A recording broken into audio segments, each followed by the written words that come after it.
welcome back to learn about Bit. This is the video where we talk about how Bitcoin is going to mess up your other investments. I know it sucks, we might not want to believe it, but I think it's the truth. Bitcoin has superior monetary properties and it's the best form of money that we have ever seen. For that reason, Bitcoin is going to steal demand from other monies as it eventually replaces them, and Bitcoin is going to steal demand from other assets too, like real estate, gold, equities, and more.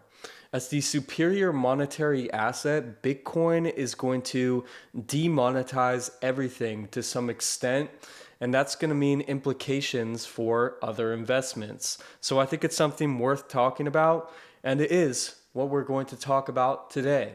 But before I do get into it, please make sure to like the video and also subscribe to the YouTube. Really appreciate your support. Let's get it. When we look at the incentive structure of investing, so much of it has to do with the money itself.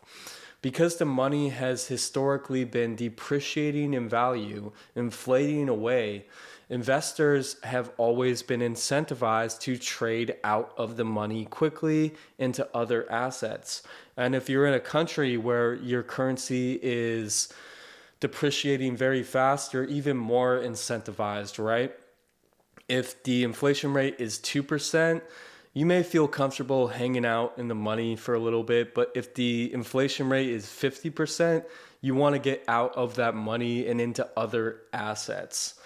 Just think about it. If you store your value in the money and the money is losing its value, you're going to watch your wealth fade away.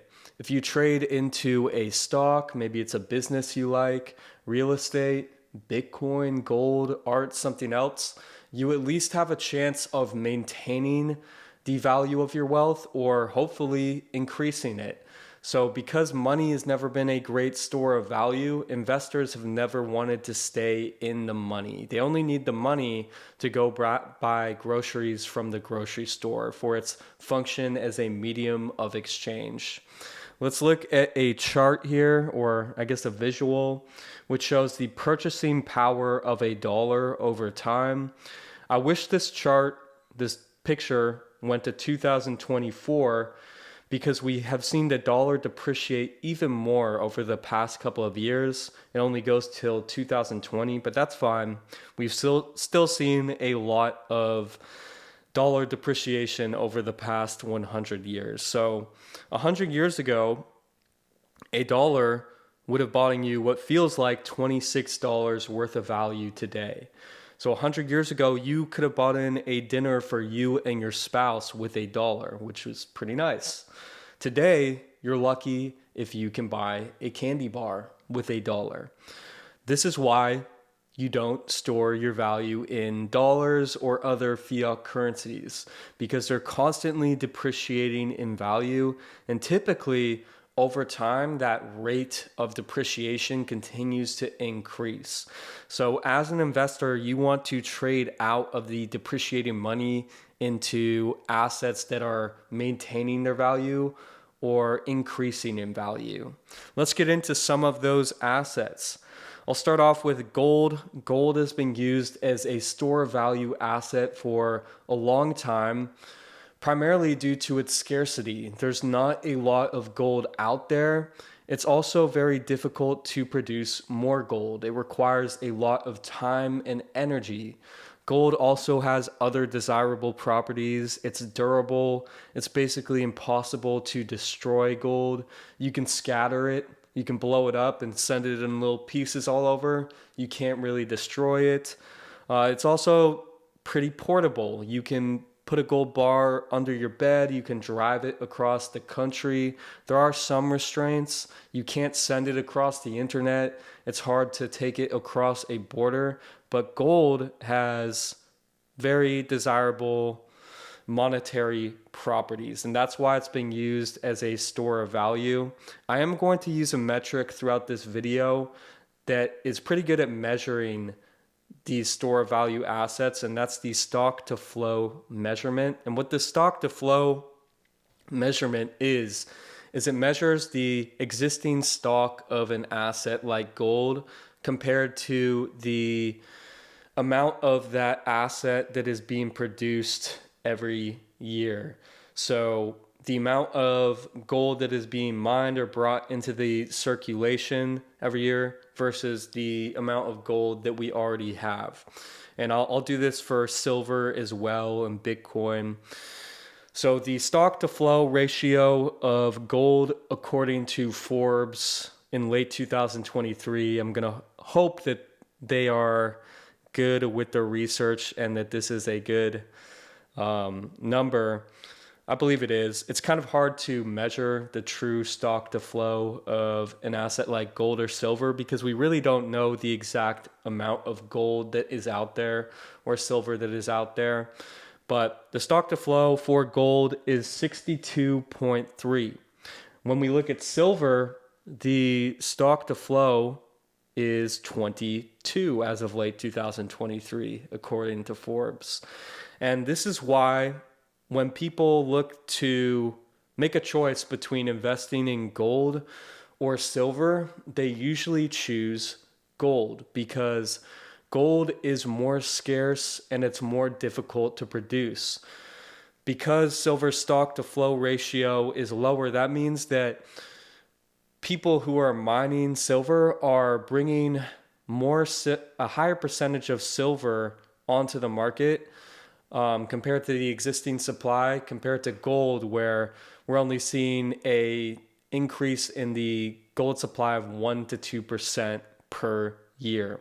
And that's going to be relevant when I talk about Bitcoin a little later in this video, because I think Bitcoin is going to do the same thing that gold did to silver. Bitcoin is going to demonetize gold because it is even more scarce than gold and it has more desirable monetary properties than gold. But let's move on to some other store value assets. Real estate has been used as a store value asset for a long time. Why?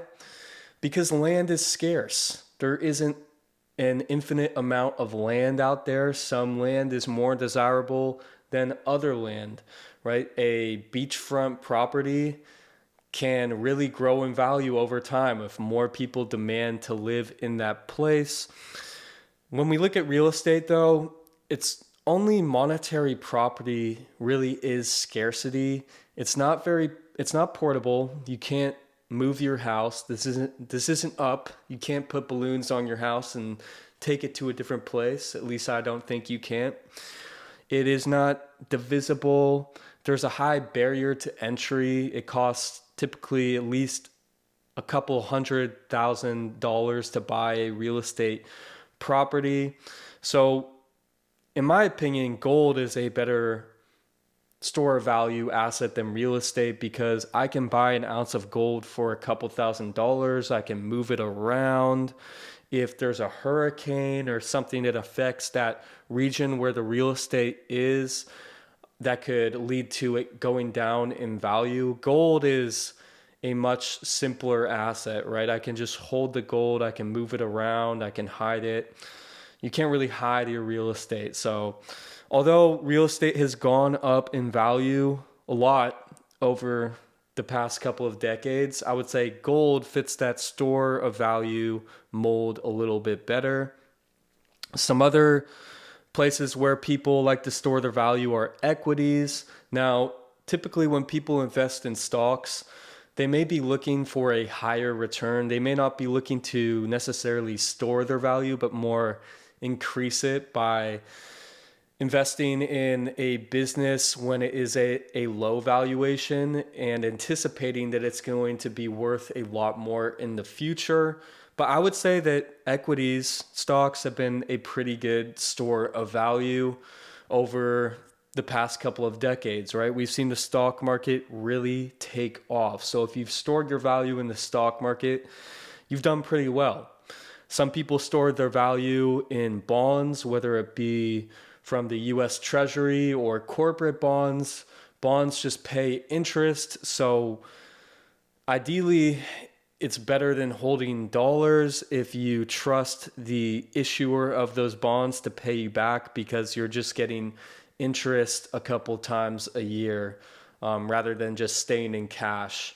So if you think that the bond is yielding more than inflation, or what inflation is going to be, then you can make a return by investing in bonds. I'm not a big bond person, and I've said that in my past videos, but it is a place where people choose to store their value. Another area where people decide to store their value in are art and collectibles. If you have a rookie LeBron James card and there's only 5 of them, and you have 100,000 people that really want that card, then that has value, right? It has sentimental value to a lot of people. And for that reason, we see a lot of these collectible cards and other items sell for a lot of money. Some of those original Pokemon cards sell for close to $1 million, which is crazy, like an original Charizard card. We also see people invest in art, fine art from artists who have maybe passed away, who only had a couple of pieces. There's a lot of demand for that art due to its cultural relevance, and for that reason, art has been a great store of value. People are willing to pay millions of dollars for a nice painting from a famous artist. So these are all ways that investors have chosen to store their value to hedge against this depreciating money problem. But what happens when we fix the money and the money actually doesn't depreciate in value, but maintains its value or increases in value? And I think this is the situation that we are going to run into with Bitcoin coming into the picture. Bitcoin was introduced in 2009, and it has been climbing in value. It's gone from a $0 market cap to $1.5 trillion market cap. And Bitcoin has actually been the best store of value for the past 15 years. When we measure it against stocks, real estate, gold, whatever, Bitcoin has outperformed all other assets. So if you started storing your value in Bitcoin in 2010, well, you've done a pretty good job. You're feeling pretty good right now. But while Bitcoin is a store of value, Bitcoin also has the potential to become the medium of exchange, or the base layer for our new medium of exchange, whatever that is. Because Bitcoin is digital and it is a network, we can build on top of it. And because it is a decentralized, trusted base layer, I think that we are going to see other currencies, mediums built on top of Bitcoin. And we already have the Lightning Network, the Liquid Network, but we will see how this medium of exchange function of Bitcoin really works out over time. But what that is going to do is it is going to mean that Bitcoin is going to eat all the other money out there. What a lot of people may not realize is that money wants to be one. We have all these monies around the world for all these different governments and different nations, hundreds of monies. But wouldn't it be a lot easier if we just all used the same money and we could send value from the United States to Japan to Africa to South America to wherever? It would. And the problem is governments really want to control the money because it allows them to gain power and control their people. But money wants to be one. And that's one of the reasons why gold has always been used as money and is still used as money for its store of value function today.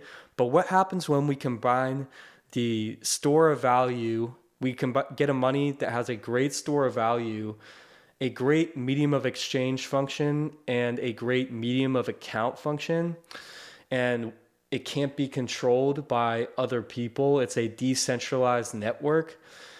This is going to mean that Bitcoin is going to eat all the other money out there. Because once you can use Bitcoin to go to the grocery store and buy the things you need or pay for rent, there will be no need for all this bad money out there. You can store your value in Bitcoin, and you can also use it for exchange.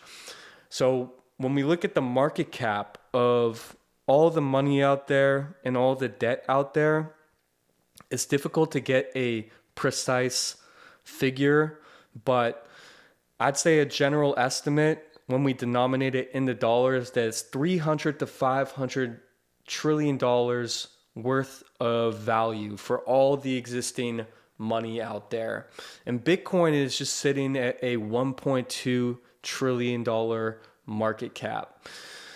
So I think that Bitcoin is really going to eat all the money out there.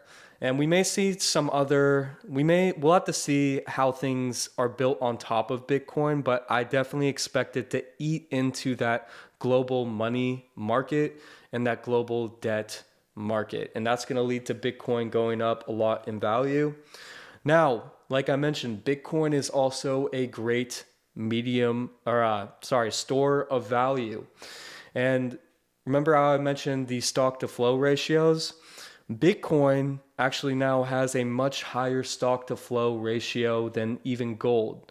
When we had the halving in April, we saw the Bitcoin block reward cut in half, and that means that Bitcoin got a lot more scarce. So we have 19,700,000 Bitcoin out there, and we have 164,250 Bitcoin entering the circulating supply every year. So the stock to flow ratio, when we divide that 19.7 million by that 164,000 number, is 119, almost 120, which is a lot higher than the stock to flow ratio of gold, which is 62. And when it comes to store of value assets, you really want the top dog. You want the best store of value out there because it creates a positive feedback loop. The best store of value is typically the most scarce asset, which is now Bitcoin.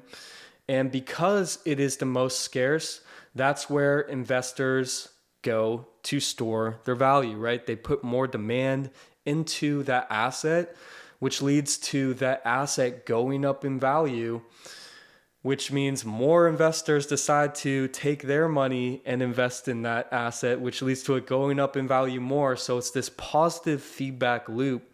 And what I expect to happen and what is already happening is investors are taking their money from gold, silver, real estate, equities, art, and they're starting to allocate some of that money into Bitcoin because Bitcoin continues to outperform these other store of value assets. And when we look at something like real estate, for example, I looked it up, and 15 to 25% of yearly home purchases are as investment properties, which means they aren't the investor's primary resident. They buy it as an investment, right? To rent out, or because they think it's going to go up in value and they can sell it at a later time. And when you think about all the hassle of investing in real estate, right? You got to maintain it. You got to pay for utilities. There's some risk. What if your house burns down? What if the government seizes it? What if there's some other sort of natural disaster? There are a lot of risks and what ifs when it comes to something like real estate. There's also a high barrier to entry, as I mentioned before. You need hundreds of thousands of dollars to buy a real estate property. It's a lot easier to just buy Bitcoin. You can buy $1 worth of Bitcoin. You can buy $1 million worth of Bitcoin. It's super liquid. You can send it anywhere in the world. You can It's very easy to protect. You can protect it with a cold wallet. Um, it's not easy for other people to take, and it's just a lot easier to deal with. If it's also outperforming real estate in value, if it's appreciating more, then as an investor, if you have extra money, wouldn't you rather just buy Bitcoin and hold Bitcoin rather than dealing with a whole real estate property that you're not even using? You're just using it as an investment. Wouldn't you rather just hold your money in Bitcoin? I think I would. We also look at something like gold. Gold has historically been the top dog, but now with Bitcoin on the block, Bitcoin is going to steal a lot of that gold demand. And while gold has great monetary properties, Bitcoin has even better monetary properties. It's scarcer, it's more portable.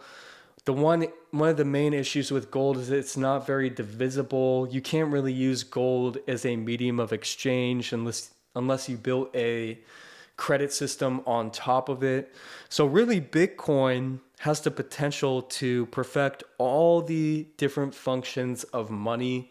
And to kind of sum it up, what that is going to do is it's going to steal the demand for all these other store of value assets, because it'll just be a lot easier to store your value in Bitcoin.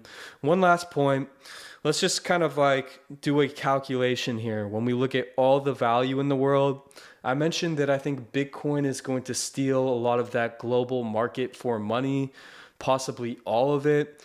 When it comes to gold, gold is a $15.98 trillion asset. When we look at the market cap, and I think Bitcoin is going to reduce gold down to more of an insurance policy on Bitcoin, and also to its other use cases, whether that be for jewelry or for gold's conductivity, its use in appliances and electronics. So I think it will eat into that market cap of gold a lot. Silver, I think that Bitcoin will steal some of silver's demand, similar to how it will do that for gold.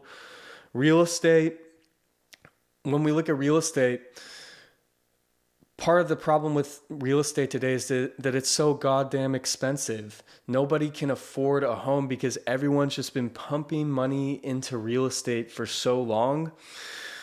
And the market cap of real estate is somewhere between 300 and 500 trillion dollars from the numbers that I've seen online. And this kind of sucks for everyone, right? The new generation can't afford to buy a house. It's too expensive. And I think once we see real estate investors shift away from real estate and into Bitcoin, that's going to bring house prices down to a more reasonable range, and it's going to be better for everyone as people are going to be able to afford shelter more. And like I said, 300 to 500 trillion dollar market cap for real estate. If Bitcoin can eat into that a good amount, we're going to see the value of Bitcoin go up a lot. Equities, I have another visual I want to show here, which shows the global market cap of the stock market, the global stock markets. And as you can see, it's $109 trillion by this visual from their estimate as of Q2 2023. Now, I think that people will always still be investing in new businesses. And if they think that there's a business that is really going to blow up and they can get it at a super low valuation, they are going to do that. But I do think there is going to be more hesitancy when it comes to investing in stocks, because investors are going to be getting such a good return by just holding Bitcoin. For them to invest in a business, they are going to do a lot more research, and they are going to want to know that they're going to get a higher rate of return than just holding Bitcoin.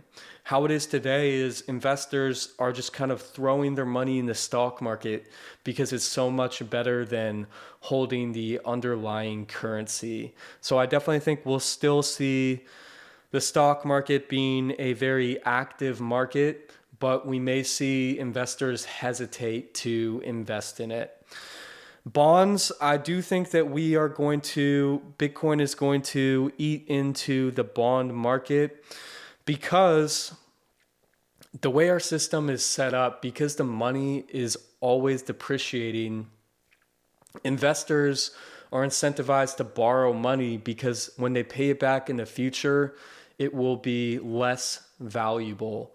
But when we have a strong, hard money like Bitcoin, investors are going to be much less likely to borrow money unless they think that they could really outperform Bitcoin. And we're going to see lenders a lot less incentivized to lend money because they're going to want to know that those people borrowing money are going to be able to pay it back. So I think we're going to switch to more of a savings culture rather than this debt-based culture that we live in today, where we have so much debt everywhere and we have debt stacked on top of debt. And for an investor to invest in, let's say, a corporate bond, they're going to want to have a high amount of confidence in the issuer of that bond, that they're going to be able to pay them back in the future, because there's no government to bail them out at the end of the day if they can't pay back the principal when it comes due. You can't print more money when you have a hard money, a fixed amount with Bitcoin. I think art and collectibles will still be a popular store value asset. We may see Bitcoin eat into this market a little bit, but I think people really just like this art and collectibles, and they're going to continue to collect it, but they may be a little less incentivized to invest in it unless they believe they are going to get a higher rate of return, right? Maybe if they were going to invest in a rookie card for a basketball player, they're not going to invest in it unless they think that they're going to be one of the great players and it's going to be worth a lot of money in the future. So to wrap the video up, when will people invest if the money is so great, right? If we have this money that is maintaining its value and appreciating in value, well, investors are only going to invest when they truly believe that they're going to get a higher rate of return than the money. So we're going to see a lot more people just staying in the money and saving rather than throwing their money into different markets, because it is going to be a safer investment. And they're going to watch the value of the things that they need to buy, like food, rent, and other things, go down. So I really think that Bitcoin becoming the money is going to change the incentive structure of investing, which is a pretty big deal.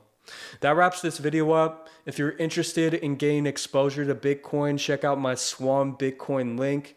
If you use that link today, you can get $10 off your first Bitcoin purchase.